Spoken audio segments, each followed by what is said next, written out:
Hey guys, Tower Climber here, and today I'm bringing you another Tower God Explained video, and this is a video that I've been planning to do for a very long time, but I'm finally getting around to it. This video is every spell in Tower God Explained. So, without any further ado, let's get right into it. Okay, so spells is a mysterious power system that has existed from the very beginning of the tower. A person who can master many spells can be granted a special title in the tower known as sorcerer. Spells are considered to be a mystical power that has been around before even Jihad and his companions entered the tower, and that is going to be the first distinction we make. Spells have no relation to Shinsu. They are not made of Shinsu and they are not Shinsu itself. Spell is a completely unique power system in the tower that are not connected in any way, shape, or form from what we know. There might be some spells that correspond with Shinsu and manipulate Shinsu to help it out, but from what we know, spells themselves are not Shinsu based in the tower. It also seems that spells are not limited to the tower like Shinsu is, since the spell Arlene made on Bomb's body remained even when she left the tower, from what we know of. Yurkamacino also, during his fight with Luslik, would say that spells come from the incomplete side of the world. He did not say the incomplete side of the tower, he said the world, which I would assume to mean, since Yorick has a very good understanding of the outside of the tower, he probably know what he's talking about when he says world. He's not a tower resident, so he wouldn't say the tower is the world itself. So from my understanding, when he says world, that means the entire universe of Tower God. All of this is speculation on my part, of course, but it is backed up by the actual story, and we don't know anything else about it. So I think this, for right now, is a pretty good rationality for the spell system. Yorick also says during the battle with Luslik that every spell has a way or a formula to get around it, some easier than others of course, and such power is of course governed by several laws. So far there are 3 known rules that a sorcerer must abide by at the moment of using a spell. Rule number 1 is that the caster must not violate the rules of the spell once they are set. 2. The caster must receive help from a powerful medium or divine being. And 3. The rank of a spell is determined by the power of the being or medium who helped with the spell. Because of these rules, some spells can be broken or neutralized by a higher ranking spell. Thus, items such as the 13-month series are considered to be the ultimate spell items. This is due to the fact that the enchantment on the 13-month series is a spell so powerful that even the floor guardians cannot break them.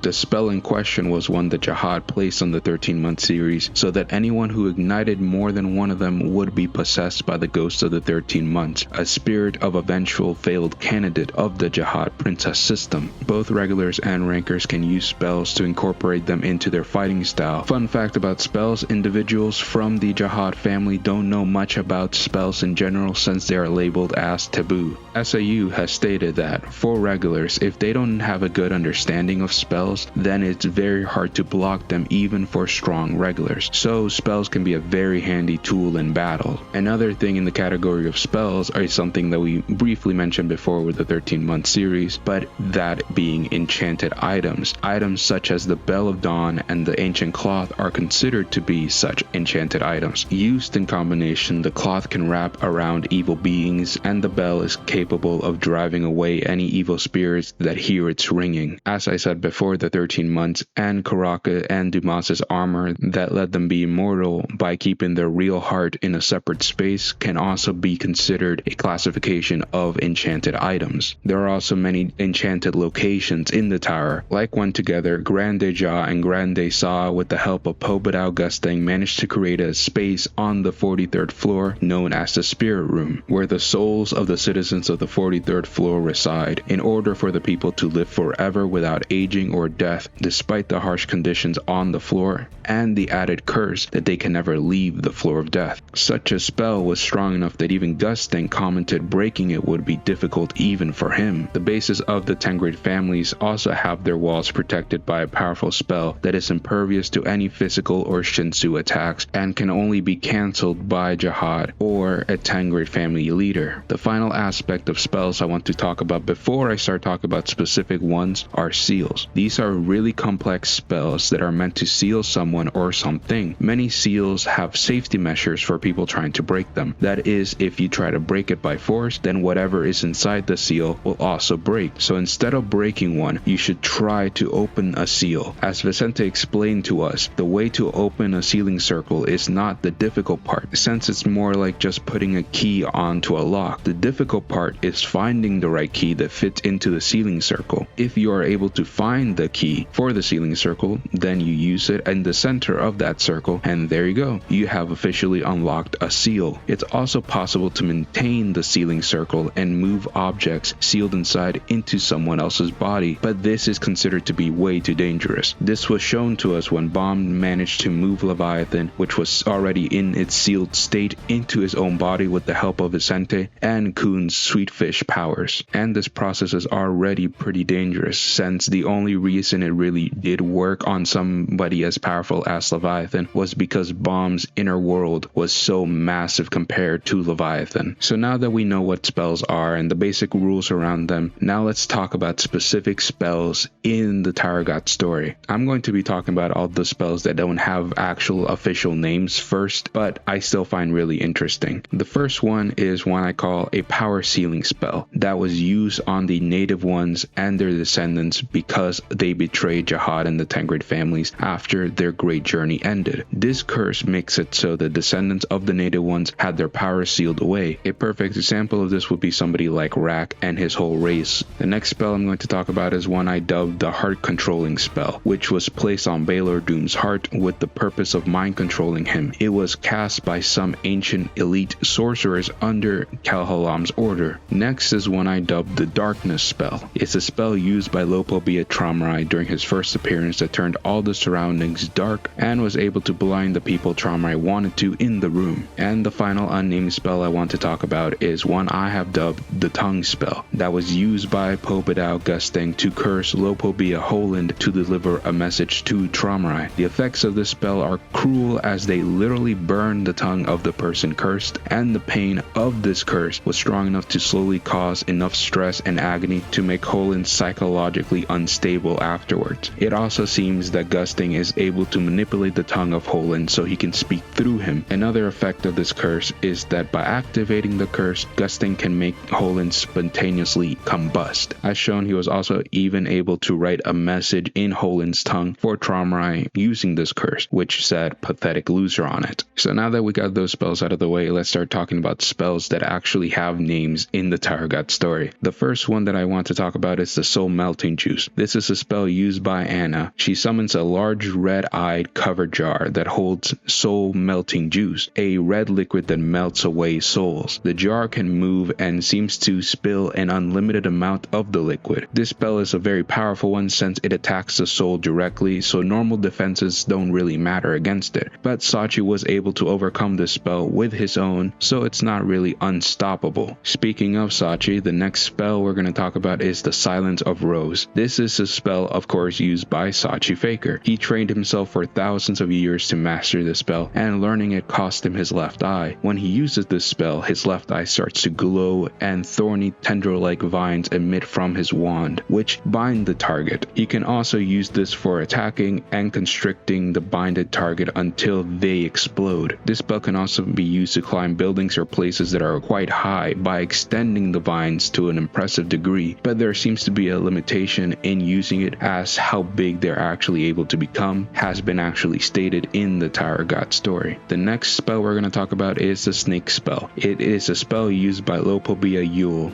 It takes the form of two white snakes dangling from his hair accessories. Upon activation, a snake opens its mouth and stretches from Yule's hair, turning red as it bites its victim. When its fang pierces the skin, the snake injects a poison that will paralyze and kill its target. Yule used the spell to poison Yan Iwa during the Tower God story. The next spell is called the Spell of Oblivion. This is a spell placed on the hidden floor. A disciple of the workshop has used this spell to protect the knowledge of the hidden floor in case those who have stored data of themselves in the mirror of the hidden floor try to reveal anything about its existence to the outside world. In turn, they will forget everything about the hidden floor once they have left the hidden floor. Next is the Spell of Soul Eating. This is by far one of the most iconic spells in the whole series, and it is a forbidden spell. When used, the spell makes its users one Jotunn by merging their souls and were able to eat souls as well to become even stronger. This spell was left by an ancient demon in a spell book. After Joaquin received this book, he studied the spell with his siblings. This spell caused all of them to become one entity known as White. However, Joaquin was the only one who actually made the deal with the demon, so he was the one with the main personality anyways. The Slayer White was able to consume literally over 1 billion souls. It also seems that how strong the person is determines the strength White will gain from consuming their souls, since White says the soul of a branch leader would make him regain his powers much faster than many souls of a lot of soldiers.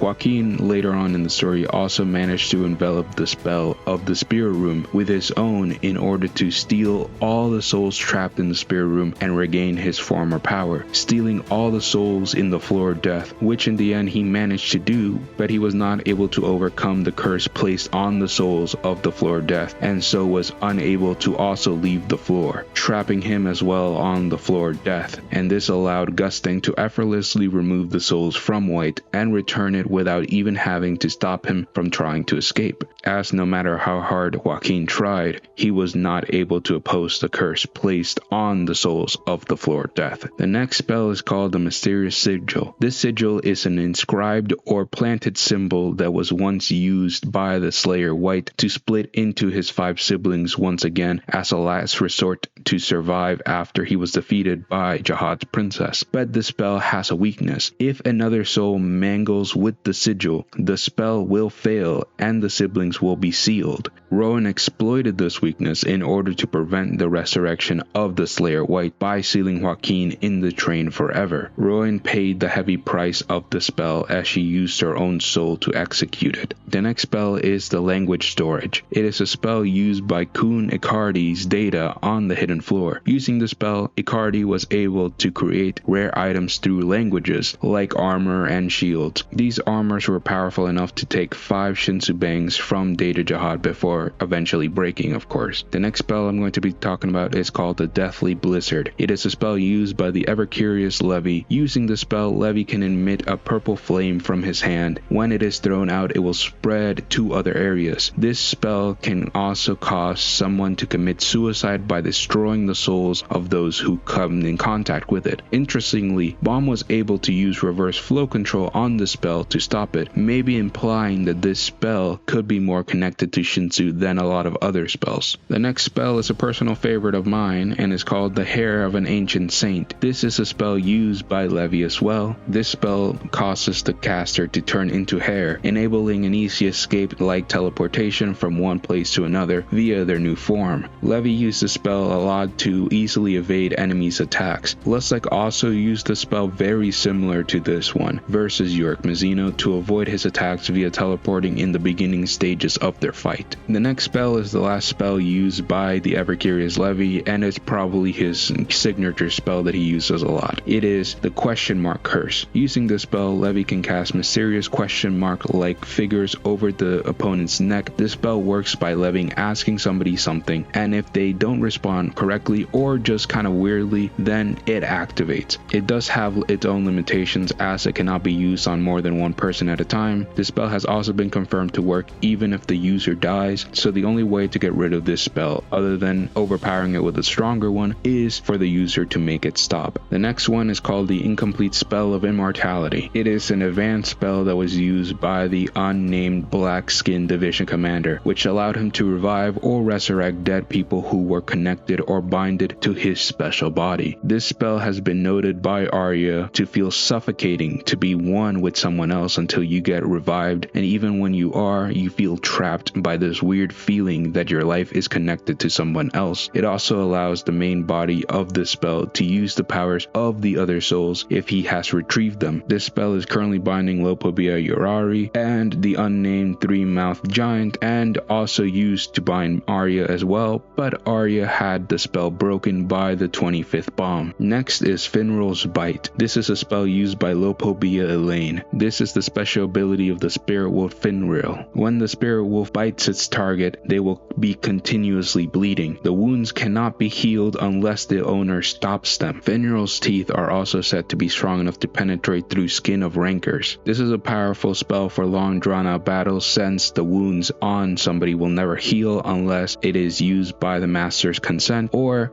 the master dies. The next one is called the Spell of Memory Deletion. It is a spell to delete memories. This can be applied to a huge number of people at once. It has been used by 2 people so far in the story, that being Pobedao Gusting and Doan. Gusting used the spell to delete the memories of the inhabitants to keep the secret from leaking out to the outside of the Floor of Death, and by Doan in order to make people forget about her role in the war during the Age of Genesis. The war hero Doan erased the memories of everyone from the Wall of Peaceful Coexistence. This erased everyone who knew her identity except for one person, her own younger sister, Kane. And that leads directly into the Spell of Memory Transfer. This is a spell, of course, to transfer memories. There is, although, a price to pay using this spell. The target of this spell will lose the memories in exchange for the spell user gaining the target's memories. After Dawn was unsealed, she was able to attain all of Kane's memories and felt sorry for how much her sister had suffered from enduring harassment from the town people while waiting for her. Due to the conditions of the spell, Doan also erased Kane's memories using it. Since we are getting into the final spells of the video, most of these spells are used by Lustlek. Then the first one we see him use is one called the Dark Charge. It seems to be a transformation-like spell that allows Lustlek to gain even stronger power. As shown, this transformation starts with Lustlek forming a bright ball of light in his palm, then clapping down his hands to trigger this transformation, causing a gigantic raging cascade of Shinsu waves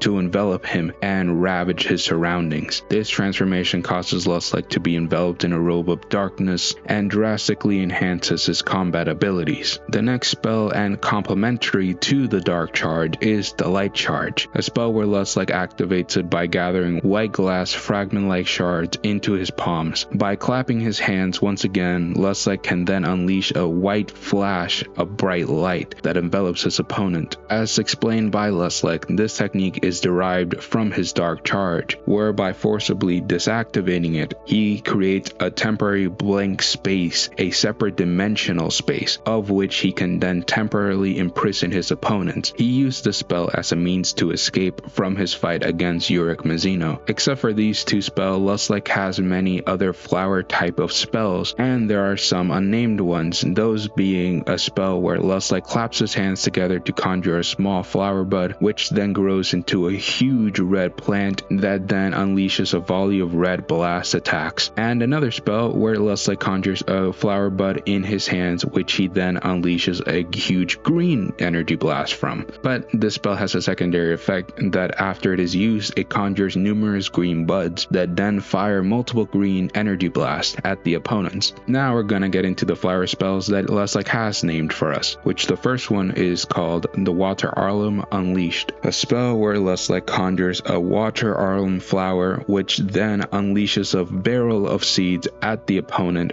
to cause damage. The next spell is called Unleash Plumbed Thistle, a spell where Lustlek conjures a plum thistle that then rapidly grows all over the field where Lustlek is standing in. The full effect of this spell was not initially seen, as Yurik destroyed it before its attack could be unleashed, but later with the attack named Infinite Vengeance Goblin Thistle, Lustlek would explain that the plum thistle is a spell with a trap function. As it was explained in the story, if the spell is destroyed by the opponent, the scattered spores of the plant begins taking over the surrounding Shinsu of the area. Once conjured, the spores then unleash a fury of blade attacks using thin leaves that Lustlek also says that the spell will not stop until the one who destroyed the original plum thistle is destroyed. This spell was powerful enough to injure Yurik, the 4th ranked ranker in the whole tower. Yurik mentioning that it was the first time in a very long time that he has experienced any type of pain, further highlighting highlighting the spell's power. But of course, Mazina was able to get around the spell in the only way Mazina knows how to, and that is to punch it. Basically what he did was use his power to destroy all the spores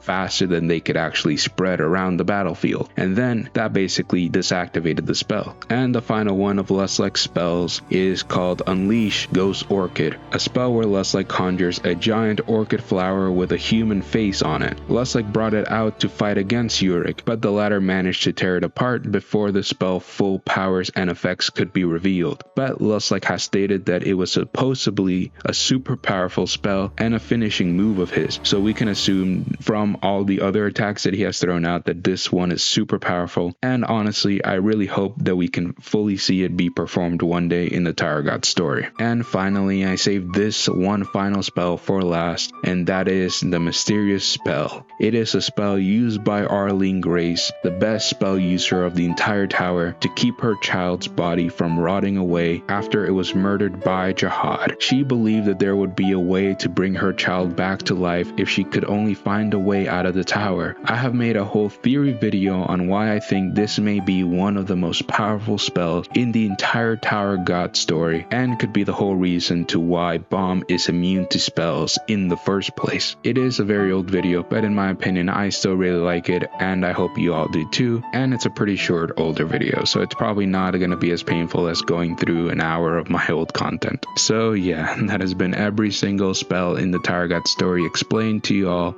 and I hope you very much like this video. It is a video that I've been planning to do for a long time, and I finally got around to it.